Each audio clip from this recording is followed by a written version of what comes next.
Talking to Frank, and we've heard this 1-0 mentality since he got here. Sometimes it really helps you get through the hard times to where you're not bogged down. Does it help you when things are going well and you feel good about yourself and coming to Buffalo? For sure. I think 1-0 mentality or win the day mentality, all of that. I mean, it's a mentality I've had my whole career, good, bad, and ugly.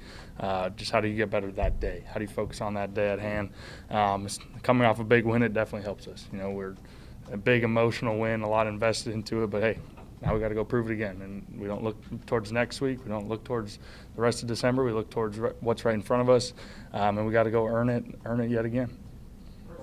How important is trust in your running back when it comes to picking up blitzes and pass protection, and where does JT stand with that? Yeah, I mean, trusting the protection is a huge piece of the puzzle, and having a running back, because, you know, we're not always going to get the 5 on the exact 5. Teams, you know, they get paid over there too to scheme and get guys unblocked and those sorts of things, and JT and all the guys have to, you know, often pick up a linebacker or safety or those things, and JT in particular has done an incredible job. I mean, as the year's gone, I keep seeing him get even better and better, not just running the ball, but in protection and not getting fooled by the blitz either, and seeing it and recognizing it. And he's done a really good job, and that trust has been there from the start, but it keeps getting even better. You guys, is it kind of rare that you have, I mean, if you look at your game on Sunday, that was a very specific type of offensive game, you know, very run-heavy, physical game. But you guys have also won in very different ways as well, you know, throwing the ball a lot and throwing it down the field.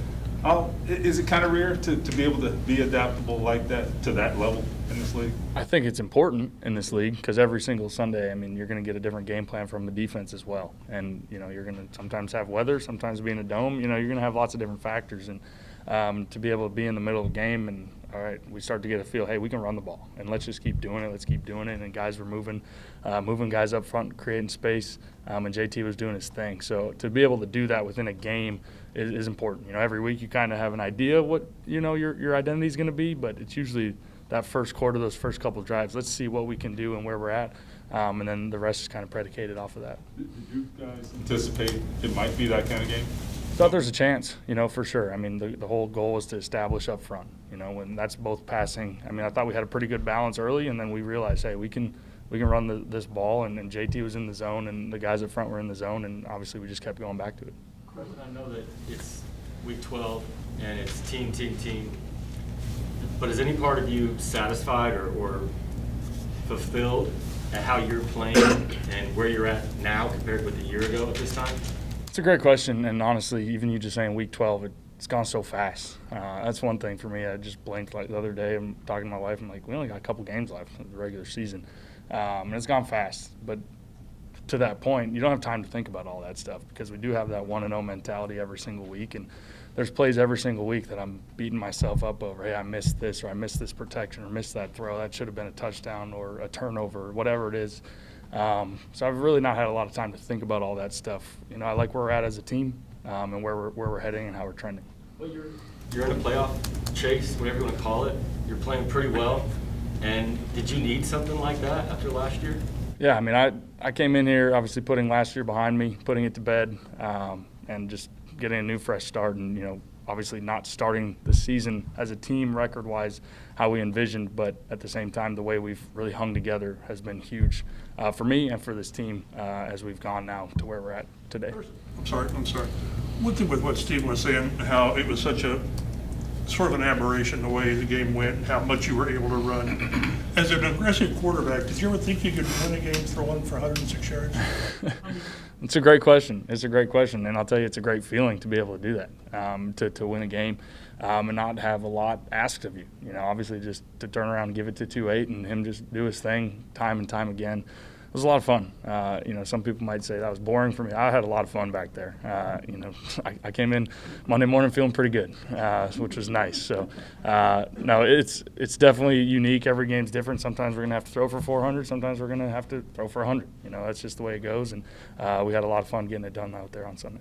Carson, Buffalo is pretty highly ranked in a few categories. Defensively, Tampa is as well. Similarities and differences between these two defenses? Yeah, definitely different scheme, and you know they're gonna mix it up quite a bit.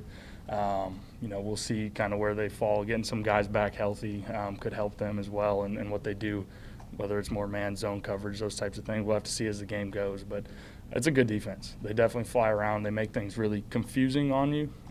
So that'll be fun, a fun matchup for us, really. And, there's no weak spot on that defense that I can see. So it'll make it fun. Have you faced the Todd Bowles defense? I believe so, yeah. Frank was talking last week about when he was with the New York Jets and he was playing with Keyshawn Johnson. He basically said, hey, I'm going to throw the ball up and you believe you're going to go get it. You've done that a number of times this year, whether it was the PI or Michael Pittman came down with the ball. At what point did you feel like, okay, if I throw it up to Michael, he's going to have a chance to make a play happen one way or another, as far as you guys built that relationship? That's a great question, and I don't know when it fully clicked, but when I first even threw with him this offseason, I was like, okay, I can tell this guy can elevate, and his hands are elite, and his body control is elite. So I could tell that right away, but then I think just as the year's gone and he keeps making more and more of those plays, you start to say, hey, all right, I'll trust you a little more as coaches as well, and we trust each other, and we're going to give each other those chances. But yeah, as the year's gone, it just the way he keeps showing up, not just in practice but on the field, speaks for itself. And this is no slight at the rest of the receivers you've played with or are currently on the roster. Is there a difference in like, okay, this guy I can do it too, maybe this guy I can't? Every guy has their own skill set, no doubt about it. So you definitely know your personnel, and you also put the personnel in the best position to succeed. And coaches do a great job of doing that. This might sound crazy, but was the way you guys lost the Buffalo game, as gutting as it was that maybe a good thing? Like that you guys got to see what you're made of in a sense? What do you mean? Sorry, not Buffalo, Baltimore. Gotcha. Totally different game. You never want to lose.